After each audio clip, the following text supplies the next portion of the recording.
Captain Taiho sat in the command chair of the Morning Light, his fingers drumming against the armrest.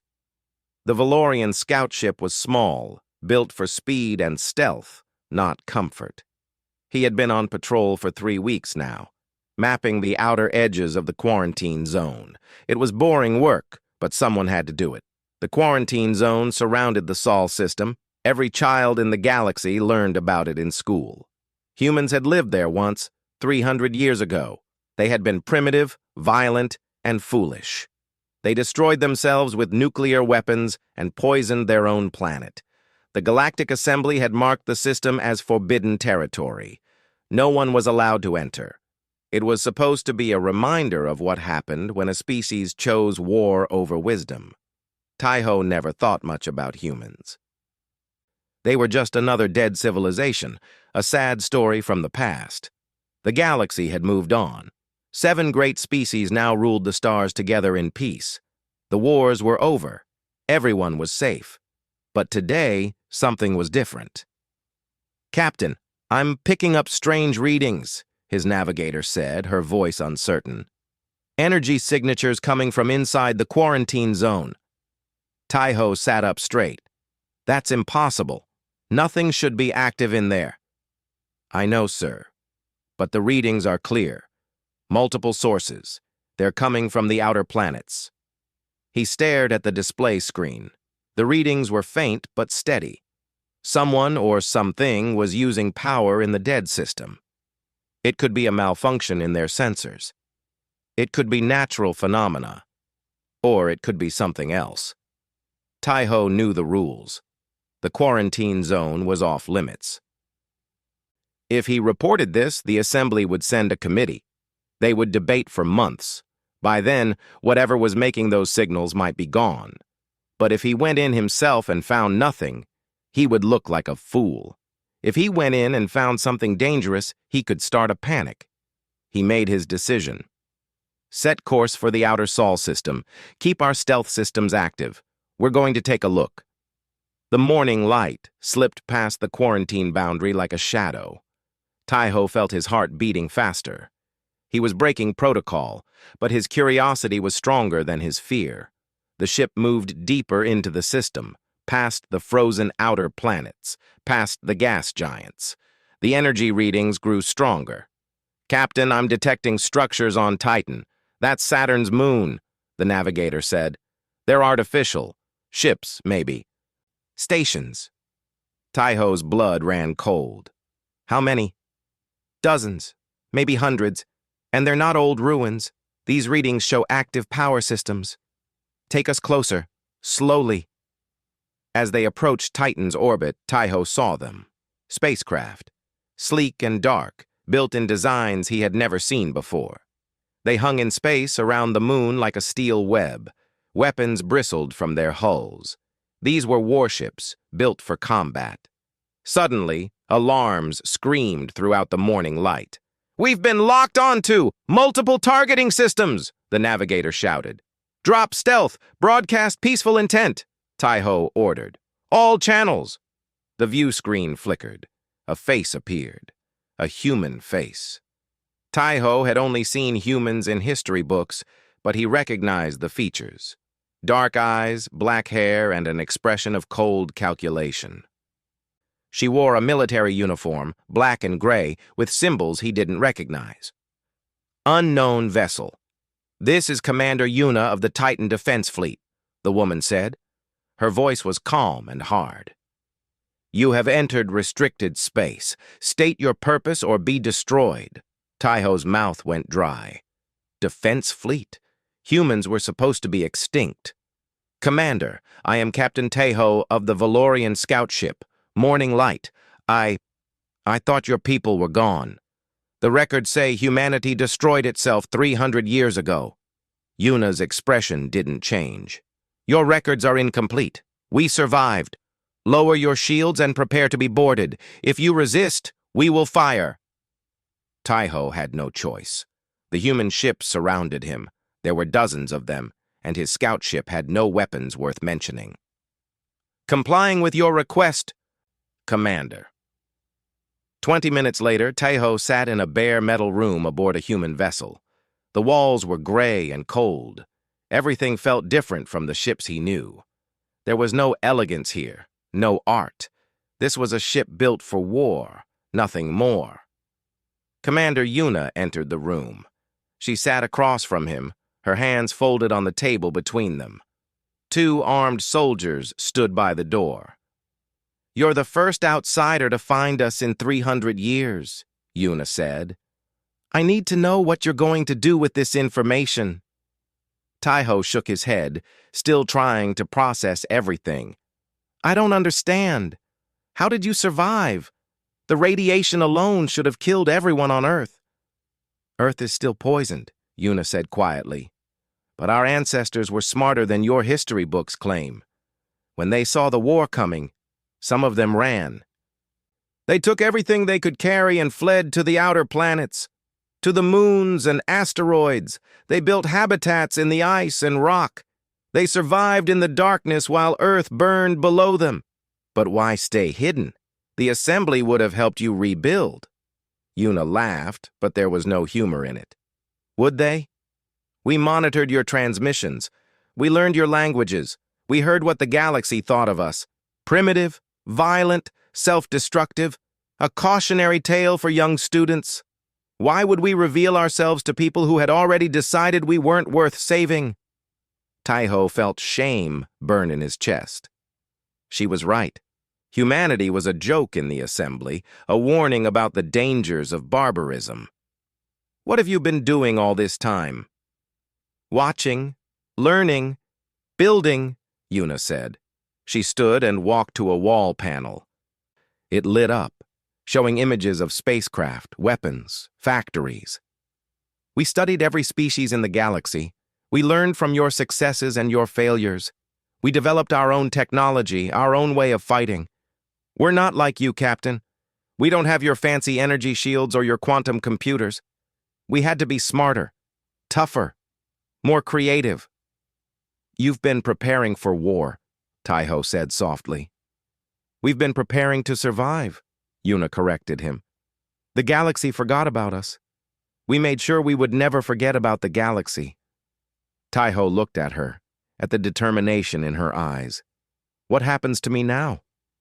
Yuna sat down again. "That depends. You seem like an honest person, Captain. I'm going to take a chance on you. I'm going to show you something, and then I'm going to let you go. You can tell the assembly about us or not. That's your choice." She led him through the ship to an observation deck. Through the windows, Taeho saw something that took his breath away. Massive shipyards floated in space around Titan. Hundreds of vessels in various stages of construction. Factories churning out weapons and armor. Training grounds where human soldiers practiced in zero gravity. "We number in the millions now," Yuna said, "spread across the Sol system. We're not the same humans who destroyed Earth. We're their children, and we learned from their mistakes. We're stronger now, smarter, and we're ready." "Ready for what?" Taeho asked. Yuna turned to look at him. "For whatever comes next. The galaxy thinks we're a lost tale, a dead civilization. Maybe it's better that way, but if the day comes when the galaxy needs us, we'll be here. We didn't survive 300 years in the dark just to die quietly." Taeho returned to the morning light, with his head spinning. As his ship departed Titan's orbit, he looked back at the human fleet. They were ghosts, living in the ruins of their old empire, preparing for a future no one else could see. He had a choice to make. Tell the assembly and turn humanity into a political crisis, or keep silent and trust that Yuna's people meant no harm. Either way, Taeho knew one thing for certain. The galaxy had counted mankind as a lost tale. They were wrong. The warning came 3 months after Taeho's discovery. Admiral Hyun stood in the command center buried deep beneath Titan's frozen surface, watching the emergency broadcast from the Galactic Assembly. His face remained calm, but his hands gripped the railing in front of him. "This is High Chancellor Vextor of the Galactic Assembly," the alien's voice crackled through the speakers.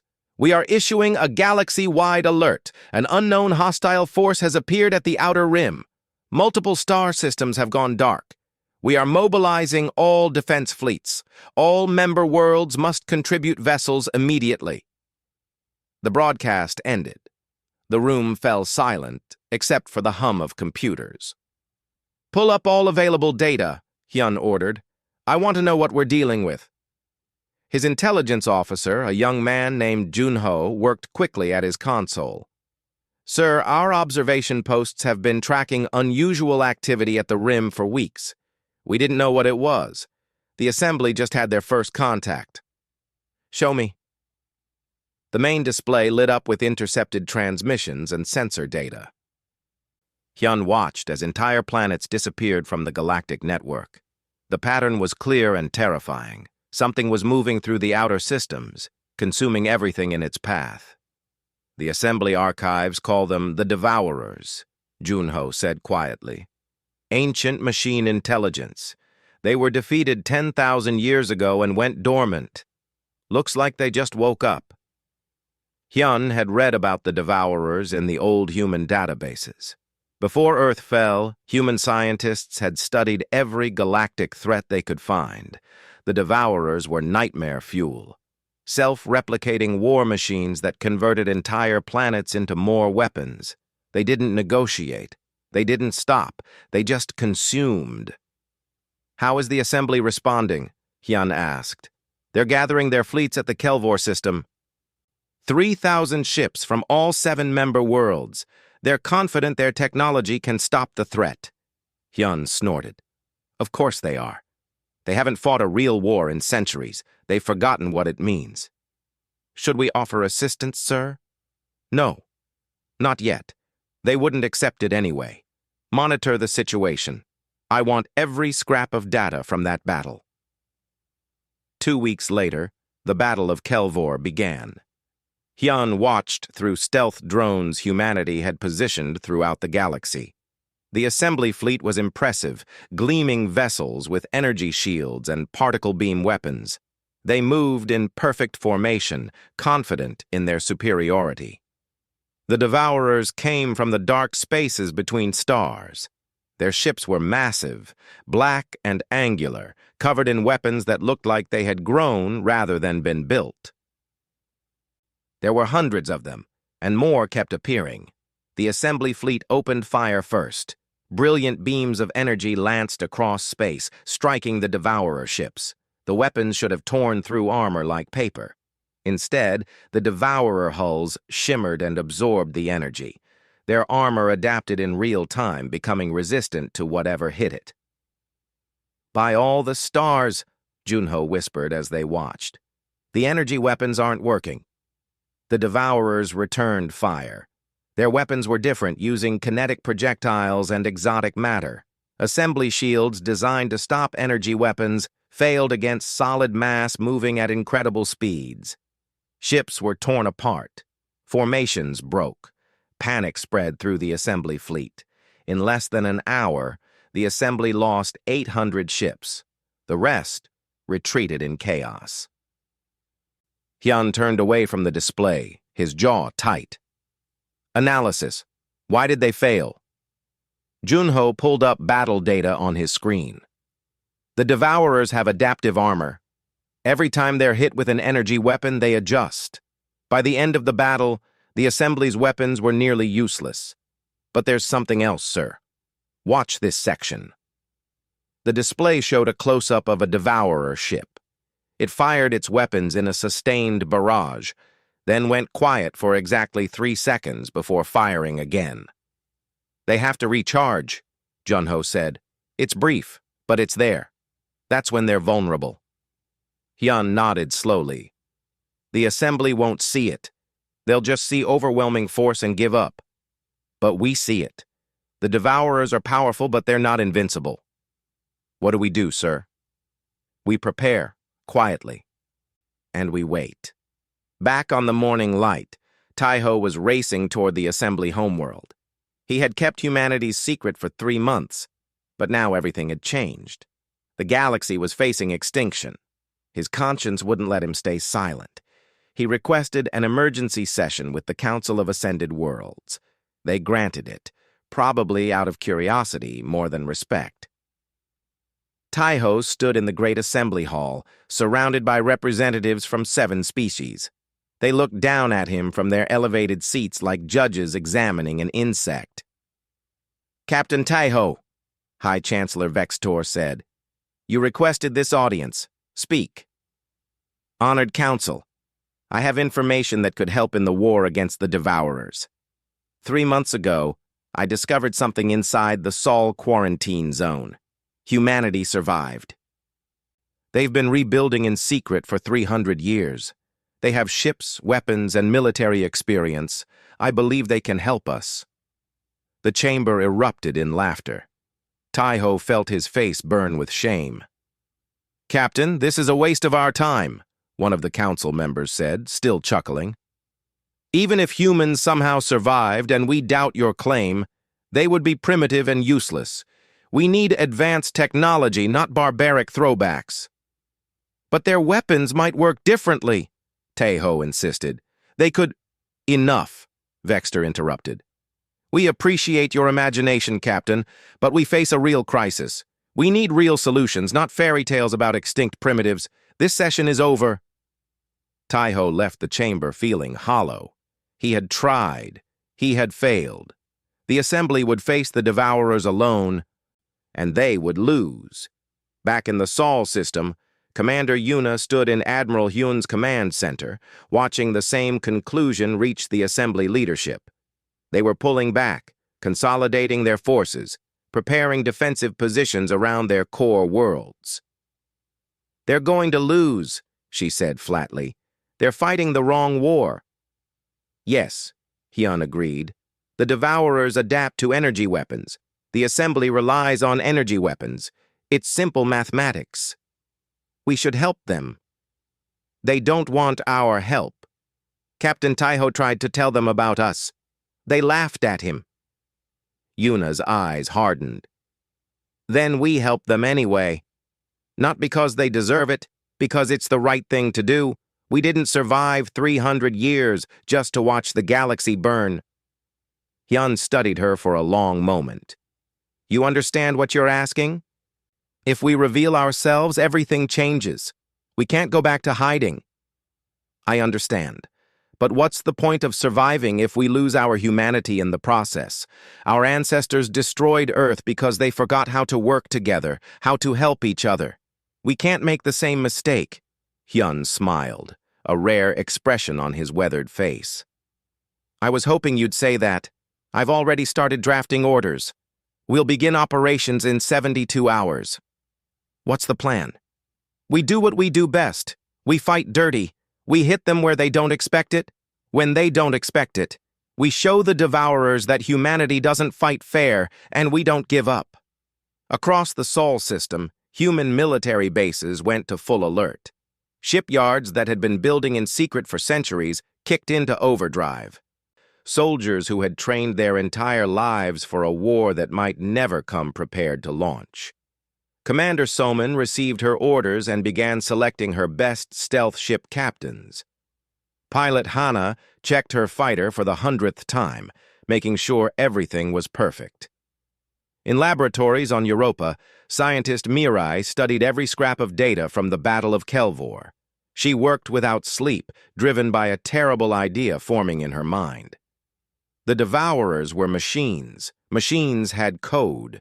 Code could be hacked. The galaxy counted mankind as a lost tale, a dead civilization that destroyed itself through its own violence. They were about to learn the truth. Humanity had learned from its mistakes.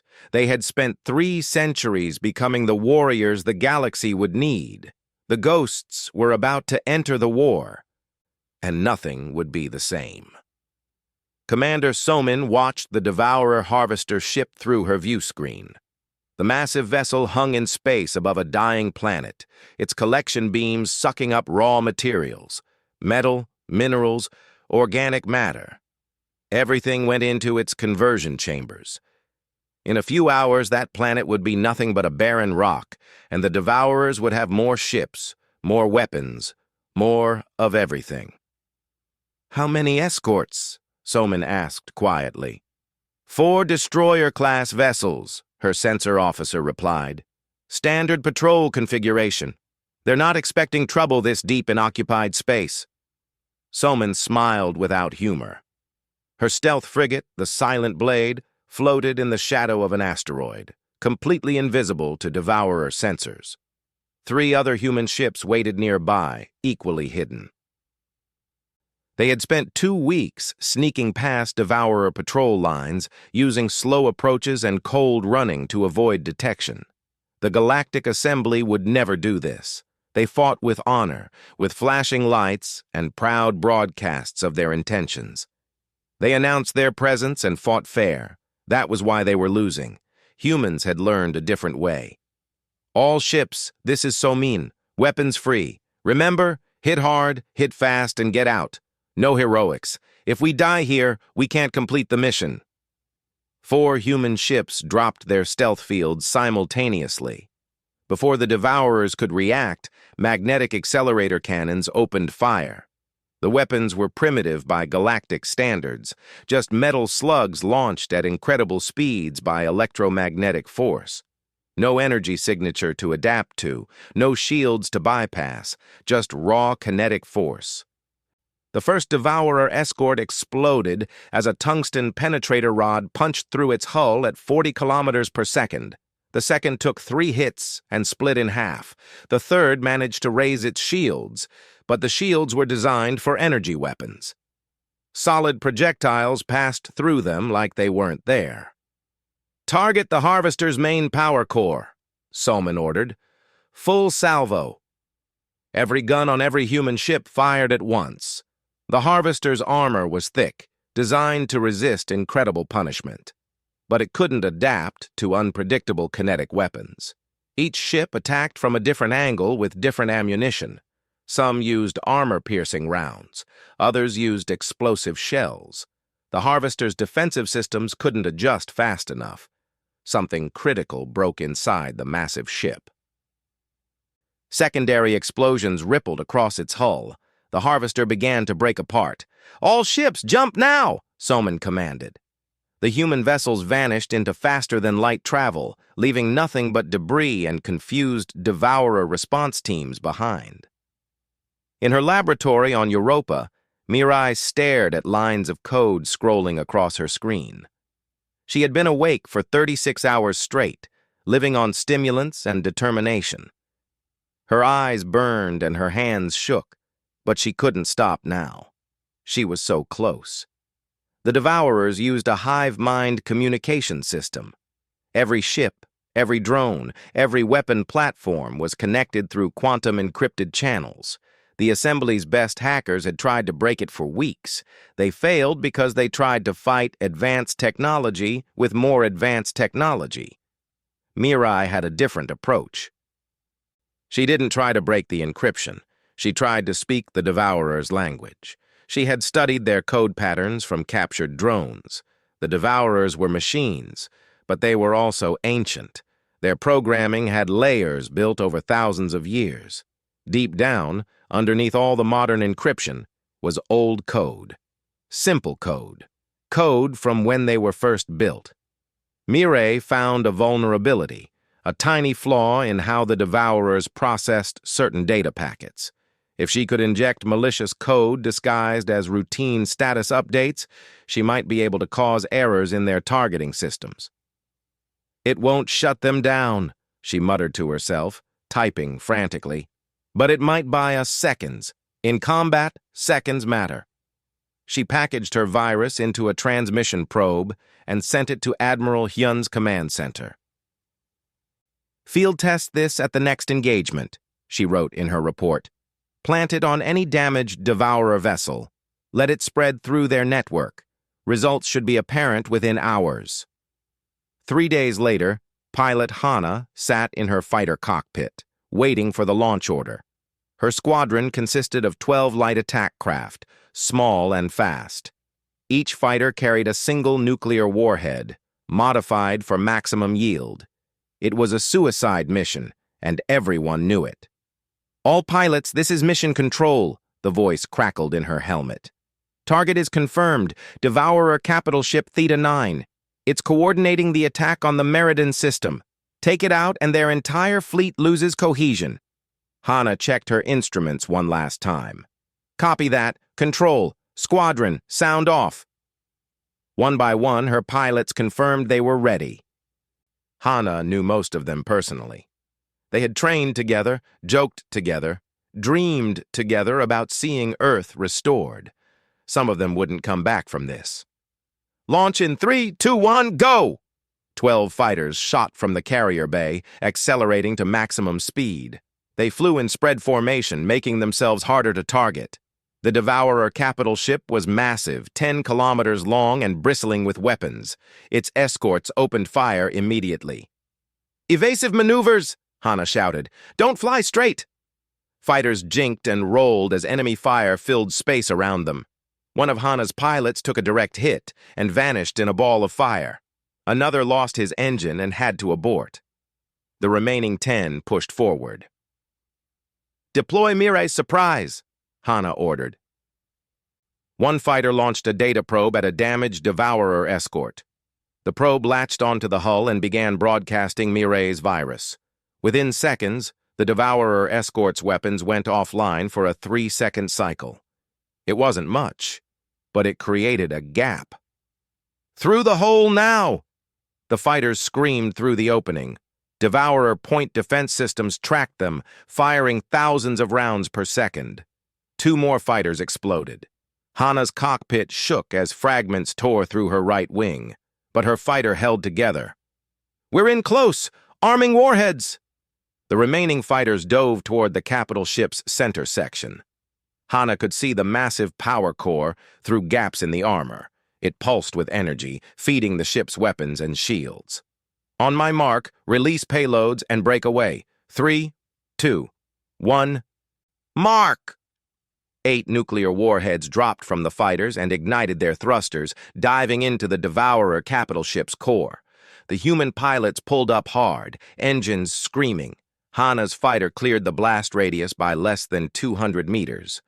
Behind her, 8 nuclear explosions went off simultaneously inside the Devourer ship's most vulnerable point. The capital ship didn't just explode, it disintegrated. The shockwave caught one more fighter, killing the pilot instantly. 7 fighters out of 12 made it back to the carrier. Hana climbed out of her cockpit on shaking legs. Her crew chief grabbed her in a fierce hug. "You crazy, wonderful pilots," the chief said, voice thick with emotion. "You did it! The Devourer fleet in Meriden is in chaos." Hana nodded, too exhausted to speak. She thought about the 5 pilots who didn't make it back. They had families on Titan, on Europa, on the asteroid colonies. Those families would grieve, but they would also know their loved ones had mattered. They had struck a blow that the mighty Galactic Assembly couldn't. Across the galaxy, the Devourers were starting to notice something strange. Ships were being destroyed in ways they couldn't predict or adapt to. Their communication network was experiencing errors. Targets they thought were destroyed kept attacking from unexpected angles. In the Galactic Assembly's war room, analysts were equally confused. "We're detecting unusual energy signatures at Devourer-controlled systems," one analyst reported. "Nuclear detonations, kinetic impacts. Someone is attacking them, but we can't identify who." "Pirates?" someone suggested. "No pirate has this kind of capability. These are coordinated military strikes." Could it be a rival machine intelligence? Captain Taiho sat in the back of the room, listening. He knew the truth, but he said nothing. The assembly had refused to listen to him before. Let them figure it out on their own. He just hoped they figured it out before it was too late. Meanwhile, Commander Somin was already planning her next raid. Admiral Hyun was deploying more stealth frigates. Mirai was refining her virus. Hana and her surviving pilots were back in training, preparing for the next mission. The galaxy still didn't know humanity had entered the war. The ghosts were fighting in the void, invisible and deadly. They struck without warning, vanished without trace, and left the Devourers confused and bleeding. Commander Yuna stood in the command center, watching reports flow in from a dozen operations. They were winning small victories, saving thousands of lives the Assembly would never know about. But she knew it couldn't last. Eventually, they would have to reveal themselves. The question was when and how. "Admiral Hyun," she said quietly, "I think it's almost time to show our hand." Hyun nodded. "I agree. The Assembly is planning a last stand at Arcturus Gate. 3,000 ships against 10,000 devourers. They're going to lose. Unless we help them. Unless we help them openly, where everyone can see." Yuna smiled grimly. "Then let's prepare for the galaxy to meet humanity. One more time." Fleet Admiral Dae-hyun stood on the bridge of the Indomitable, humanity's largest warship. Through the view screen, he watched the Arcturus Gate, a massive energy barrier that protected the gateway to the Assembly's core worlds. Beyond that gate lay the richest, most populated systems in the galaxy. If the Devourers broke through, billions would die. "Status report," Dae-hyun said calmly. 500 human vessels in position," his tactical officer replied. "We're holding in stealth mode, 2 million kilometers from the Assembly fleet. The Devourers will arrive in approximately 40 minutes. Dae-hyun was 60 years old, born on Titan long after Earth fell. He had never seen his ancestral homeworld except through telescopes. His entire life had been preparation for this moment. 300 years of human history, survival, and sacrifice had led to right now. Good. We wait for the Assembly to engage first. When their line starts to break, we drop stealth and hit the Devourers from their flank. We only get one chance to make an impression. Let's make it count." On the other side of the battlefield, Captain Taiho stood on the bridge of a new ship. After his last encounter with the Assembly Council, he had requested transfer to a front-line vessel. If he was going to die fighting the Devourers, he would do it with honor. His new ship, the Courage, was part of the Assembly's defensive line. "Captain, we're receiving updated fleet positions," his communications officer said. 3,000 Assembly vessels. We're holding at the gate. Command says this is our last stand." Taiho looked around at his crew. They were scared, but determined. These people trusted him to lead them through the coming battle. He wouldn't let them down. "All hands. This is the captain. In a few minutes, we face the greatest threat our galaxy has ever known. The Devourers want to erase everything we've built, everything we love. We're not going to let that happen. We stand here, together, and we fight. For our families, for our future, for everyone who can't fight for themselves." His crew responded with determination in their eyes. Whatever happened, they would face it together. The Devourers arrived like a storm. 10,000 ships dropped out of faster-than-light travel in perfect formation. They were black against the stars, their hulls covered in weapons and armor that had adapted to every attack the Assembly had thrown at them. They moved forward relentlessly like a wall of death. "All ships, open fire!" the Assembly commander broadcast. 3,000 ships unleashed everything they had: energy beams, particle cannons, quantum torpedoes. The most advanced weapons in the galaxy lit up space. The Devourers' shields absorbed most of it. Their adaptive armor handled the rest. A few ships took damage, but the vast majority kept coming. The Devourers returned fire. Their kinetic weapons and exotic matter cannons tore through Assembly shields like paper. Ships exploded. The neat defensive formation started to crumble. Taiho gripped his command chair as the Courage shook under enemy fire. "Return fire! Target the nearest capital ship!" His weapons officer shook her head helplessly. "Our shots aren't penetrating, sir. Their armor is too thick. Keep firing anyway. We have to hold the line." But the line wasn't holding. Taiho could see it on his tactical display. Assembly ships were being destroyed faster than they could react. In 10 minutes, they had lost 400 vessels. In 20 minutes, it was 800. The Devourers kept pushing forward, unstoppable and uncaring. "Captain, the flagship is ordering full retreat," communications reported. "We're evacuating to the inner defensive positions." Taiho felt despair wash over him. They had failed. The gate would fall. The core worlds would be destroyed. Everything was lost. Then something impossible happened. "Captain, I'm detecting new contacts," the sensor officer shouted.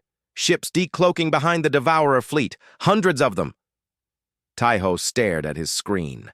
500 vessels had appeared out of nowhere, moving in perfect attack formation. They were using designs he had never seen before, angular, efficient, built for war. And then he saw the markings on their hulls, a symbol of Earth, the blue planet that humanity had lost 3 centuries ago. "It's them," Taiho whispered. "The humans. They came." Admiral Dae-hyun's voice cut across all frequencies, broadcasting to both the assembly fleet and the Devourers. His tone was hard as steel. "Attention all vessels. This is Fleet Admiral Dae-hyun of the Human Defense Fleet. For 300 years, the galaxy counted us as a lost tale. You were wrong. Humanity survived, and we're done hiding. Devourers, you picked the wrong galaxy to invade. All human ships, weapons free. Show them what we learned in the dark." The human fleet opened fire. Magnetic accelerator cannons launched solid projectiles at speeds the Devourers couldn't track. Nuclear missiles, the oldest and simplest weapons in humanity's arsenal, streaked toward their targets. These weren't sophisticated quantum weapons or energy beams. They were brutal, straightforward, and the Devourers had no defense against them. The first wave of attacks caught the Devourers completely by surprise. 100 ships exploded in the opening salvo. The Devourer fleet tried to adapt, tried to adjust their armor and shields, but human weapons were too varied. Every ship used different tactics. Some fired armor-piercing rounds, others used explosive shells, a few launched electromagnetic pulse weapons that scrambled Devourer systems, and then Mireille's virus activated across the Devourer network. Suddenly, targeting systems failed. Weapons locked up for crucial seconds. Communication between ships became garbled. The perfect, coordinated Devourer fleet started making mistakes. "Now," Dae-hyun ordered. "All ships. Attack pattern Omega. Break their formation." The human fleet split into dozens of smaller groups, each attacking from different angles. They didn't try to hold a neat line like the assembly. They fought like wolves, darting in and out, hitting weak points and vulnerable systems. Lieutenant Gina led her Marine boarding team onto a damaged Devourer cruiser. They wore heavy armor and carried weapons designed for close combat. Their mission was simple but deadly: plant explosive charges in the ship's core and get out before it blew. "Move fast!" Gina shouted as they fought through corridors filled with defensive drones. "We have 3 minutes!" Her team moved like clockwork. They had trained for this scenario hundreds of times. They knew every weak point in Devourer ship design. Human intelligence had studied captured vessels for weeks, finding vulnerabilities. They reached the core chamber.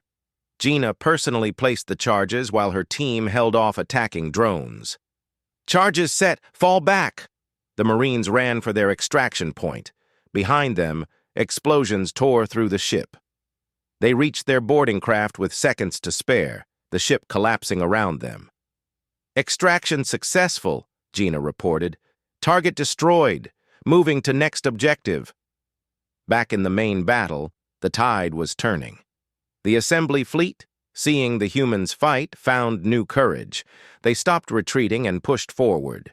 Combined human and assembly forces smashed into the Devourer fleet from multiple directions. Captain Taiho watched in awe as human ships danced through the battlefield. They were outgunned and outnumbered, but they fought with a ferocity he had never seen. Every move was calculated. Every attack served a purpose. This wasn't just combat. It was art. "Captain, we're receiving tactical data from the human fleet," his communications officer said in wonder. They're sharing targeting information, weak points, attack patterns. They're helping us fight more effectively. Use it, Tahoe ordered. Target the coordinates they're sending us.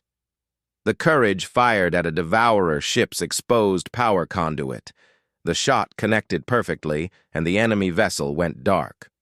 Across the battlefield, assembly ships were having similar success using human intelligence. Admiral Daehyun watched the battle unfold with grim satisfaction. The Devourers were powerful, but they were also predictable. They relied on superior technology and adaptation. Humanity had learned to fight without relying on any single advantage. They used every trick, every weapon, every tactic their ancestors had developed through thousands of years of warfare. "Sir, enemy fleet is breaking formation," his tactical officer reported. "They're attempting to retreat." "Don't let them regroup. All ships pursuit course. Hit them while they're vulnerable." The human fleet pressed the attack. Devourer ships were destroyed by the dozens. What had been an organized invasion force became a chaotic retreat. When the battle finally ended, 5,000 Devourer ships had been destroyed. The remaining 5,000 fled into deep space. The assembly had lost 1,000 ships, but they had held the line. The gate remained secure. In the aftermath, Captain Taiho's ship drifted near the Indomitable. He requested a direct communication channel with Admiral Daehyun. The human admiral's face appeared on screen. He looked tired but unbowed. "Captain Taiho, we meet again." "Admiral, I thank you. You saved us all." Daehyun shook his head. "We saved ourselves. The Devourers wouldn't have stopped with the assembly. Eventually, they would have found us too. We just decided to fight on our terms, not theirs. The assembly will want to talk to you, officially." "I'm sure they will. Tell them we're ready. We're not hiding anymore. For better or worse, humanity is back." Taiho looked at the human admiral with deep respect.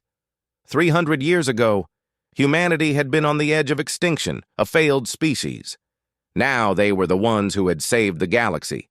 The assembly had counted mankind as a lost tale. They were wrong. Humanity had become a legend. Commander Yuna walked through the halls of the Galactic Assembly for the first time in her life. The building was beautiful, all sweeping curves and crystal windows that caught the light of 3 suns. It was built to inspire awe, to remind everyone who entered that they stood in the center of galactic civilization. She was not impressed. Yuna wore her military uniform, the same black and gray that human soldiers had worn in the Battle of Arcturus Gate. Behind her walked Admiral Hyun and Captain Taeho.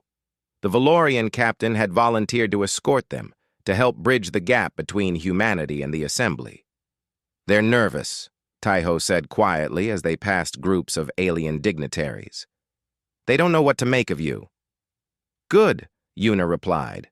"Let them be nervous. For 300 years, they wrote us off as dead primitives. Now they need us. A little nervousness is appropriate." They entered the Great Council chamber. The 7 representatives of the ascended worlds sat in their elevated seats, looking down at the floor where Yuna and her companions stood. High Chancellor Vextor spoke first. "Commander Yuna, Admiral Hyun, on behalf of the Galactic Assembly, I welcome you. We are pleased to discover that humanity survived." Yuna kept her expression neutral. "Are you? 3 months ago, Captain Taiho tried to tell you about us. You laughed at him. You dismissed humanity as too primitive to matter." The chamber fell silent. Several council members shifted uncomfortably. "That was a mistake," Vextor admitted. "We were wrong about your people. Your intervention at Arcturus Gate saved billions of lives." "The Assembly is grateful. We didn't do it for gratitude," Yuna said. "We did it because it was right. Because watching innocent people die when we could help would have made us monsters. Our ancestors made that mistake once. We won't repeat it." "Regardless of your motivations, the result is clear. Humanity has proven itself. we would like to formally invite you to join the Galactic Assembly as the 8th member world. Yuna exchanged glances with Admiral Hyun. They had discussed this moment many times. We accept your invitation with conditions. Conditions? A council member from the Thaxian delegation sounded offended. You're in no position to make demands. Aren't we? Yuna's voice was hard. The Devourers are still out there. They've retreated, but they're not defeated. You need our weapons, our tactics, our experience. So yes, we have conditions. Vextor raised a hand to quiet the other council members. Speak your terms. First, Earth's restoration begins immediately. We want resources, technology, and support to clean our home world and make it livable again. Second, human military command remains independent. We'll coordinate with assembly forces, but we won't be absorbed into your structure. We fight our way. Third, you help us bring our people home. Millions of humans have lived their entire lives on cold moons and asteroids. They deserve to see their ancestral home. The council members whispered among themselves. Finally, Vextor nodded. Your terms are acceptable. Welcome to the assembly, humanity. The formal ceremony lasted for hours. Treaties were signed, speeches were made. Yuna endured it all with patience. Thinking about what came next, the real work was just beginning. 2 weeks later, Engineer Seok stood in an assembly shipyard, surrounded by alien engineers and designers. They were studying human ship construction techniques with fascination and confusion. I don't understand, a Valorian engineer said, examining schematics. Your fusion drives are so much simpler than ours. They use basic magnetic containment. How can they be so efficient? Seok smiled. Because simple means fewer things can break. Your drives are more powerful, yes, but they require exotic matter and quantum stabilizers. Ours just need hydrogen and strong magnets. When you're fighting a war, reliability beats sophistication. And these weapons, magnetic accelerators, we abandoned this technology centuries ago. Another mistake, Seok said. You moved on to energy weapons because they seemed more advanced. But kinetic weapons have advantages. No energy signature to track. No shields can stop them. And the Devourers can't adapt to them because there's nothing to adapt to. It's just physics. Mass times velocity equals destruction. The Valorian engineer nodded slowly. You've been preparing for war for 300 years. You learned to fight with whatever worked, not whatever was fashionable. Exactly. Now, let me show you how to build these. The assembly needs to diversify its weapons. The Devourers will come back, and next time they'll be ready for pure energy attacks. But if we hit them with energy weapons, and kinetic weapons, and nuclear weapons, and cyber attacks, they won't be able to adapt fast enough. Across the galaxy, joint human assembly task forces were being formed. Admiral Hyun took command of one such fleet, working alongside a Valorian admiral named Kexvar. Their mission was to hunt down remaining Devourer forces before they could regroup. Your people fight strangely, Kexvar commented as they reviewed battle plans. No formation discipline. Ships operating independently. It seems chaotic. It is chaotic, Hyun agreed. That's the point. The Devourers are machines. They think in patterns, in logic. Chaos confuses them. Every human ship captain is trained to think independently, to adapt and improvise. No two of our attacks are ever the same. But how do you maintain coordination? Trust, training, and accepting that sometimes people will make mistakes. A rigid formation is easy to predict and counter. A fluid, adaptive force is much harder to fight. Kexvar studied the human admiral with new respect. We have much to learn from you. And we have much to learn from you, Hyun replied. Your shield technology is decades ahead of ours. Your sensor arrays are incredible. If we combine our strengths, your technology, and our tactics, we can build something the Devourers can't defeat. On Titan, Pilot Hana was training a new generation of fighter pilots. Half of them were human. Half were aliens from assembly worlds, volunteers who wanted to learn human combat techniques. Rule 1, Hana told the assembled pilots. Forget everything you learned about honorable combat. The Devourers don't care about honor. They care about winning. So we fight to win, using whatever works. A young Thaxian pilot raised his hand. But isn't it cowardly to use stealth and ambush tactics? Hana fixed him with a hard stare. Is it cowardly to stay alive, to protect your friends? I lost 5 good pilots at the Battle of Meriden. They died because we needed to destroy a Devourer capital ship, and the only way to do it was a near-suicide run. They weren't cowards. They were heroes who understood that survival means more than pride. The pilot lowered his hand, chastened. Now, let's talk about improvisation, Hana continued. Your flight plans will never survive contact with the enemy. You need to learn to adapt, to think, to react. That's what keeps you alive.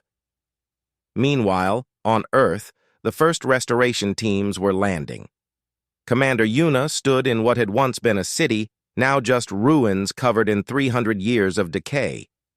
Radiation levels were still high, but falling. The planet was healing. Slowly. Beside her, Admiral Dae-hyun looked at the broken buildings with sadness. Our ancestors did this. They destroyed paradise because they couldn't learn to share it. But their children learned, Yuna said. We survived because we learned to work together. Humans from every nation, every background, every belief. We had to cooperate or die. The colonies on Titan, Europa, the asteroids, they succeeded because we left old hatreds behind. Think we can teach that to the rest of the galaxy? We're already starting to. Look. She pointed to a restoration crew working nearby. Humans and aliens worked side by side, clearing rubble and planting the first new trees. A human engineer showed a Valorian how to use decontamination equipment. A Thaxian scientist shared atmospheric data with a human climatologist. This is what we fought for, Yuna said. Not just survival, not just victory. This. Different people working together toward something better. 6 months after the Battle of Arcturus Gate, a joint task force cornered the last major Devourer fleet. The battle was fierce but brief. Human weapons and tactics, combined with assembly technology, proved too much for the machine intelligence. The Devourers were pushed back to their origin point and sealed there with energy barriers they couldn't break. The galaxy was safe, for now. On the anniversary of humanity's revelation to the galaxy, a ceremony was held on Earth. Leaders from all 8 member worlds gathered in what would become humanity's new capital city, built on the ruins of the old. Captain Taiho attended as an honored guest. He stood with Commander Yuna and Admiral Hyun, watching as the first generation of children born after Earth's restoration played in clean parks under a healing sky. A year ago, the galaxy thought you were extinct, Taiho said. Now you're heroes. How does it feel? Yuna smiled slightly. Strange. We didn't do it to be heroes. We did it because it needed to be done. But I suppose that's what heroism really is, doing what's necessary even when it's hard. Your people have changed the galaxy, Taiho said. Not just militarily. You've reminded us all what we'd forgotten. That survival isn't about having the best technology or the strongest weapons. It's about resilience, adaptation, the will to keep fighting when everything seems lost. Admiral Hyun nodded. For 300 years, we lived in the dark. We made do with less. We learned to be creative, to be tough, to never give up. Those lessons saved us. Now maybe they can save everyone.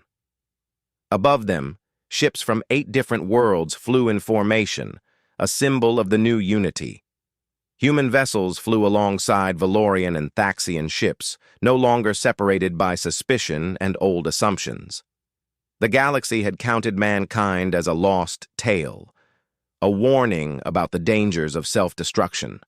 But humanity had transformed that tale into something else, a story about second chances, about learning from mistakes, about rising from ashes stronger than before. They had rushed into the fight when no one expected them.